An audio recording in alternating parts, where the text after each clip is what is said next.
There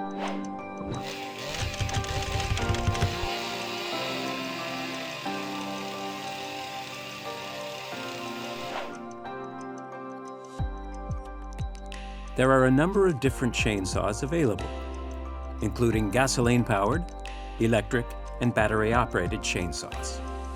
This program will concentrate mainly on the gasoline-powered type of chainsaw, but essentially the safety and operational considerations are very much the same for the various types.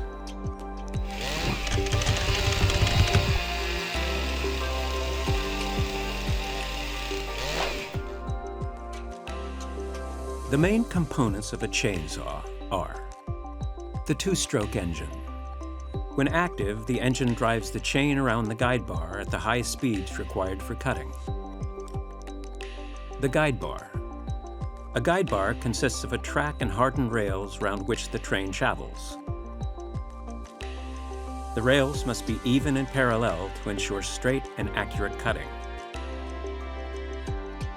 Guide bars fall into two basic categories.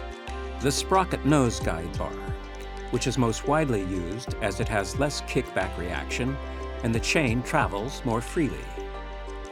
And the solid nose guide bar, which is used for cutting large timber. The saw chain. A saw chain is an endless chain that travels around the guide bar. The drive sprocket. A drive sprocket engages the drive links of the chain and propels the chain around the guide bar in the direction away from the engine and from top to bottom. The throttle.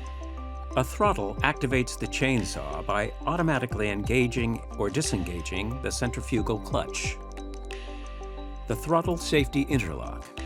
A throttle safety interlock is a safety device which allows the throttle to be operated. This ensures that the chain will only rotate when held firmly and fully depressed. The choke and the ignition switch.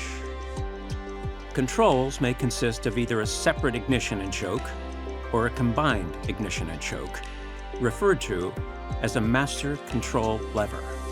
The lever is conveniently placed so that it can be safely operated without removing your grip.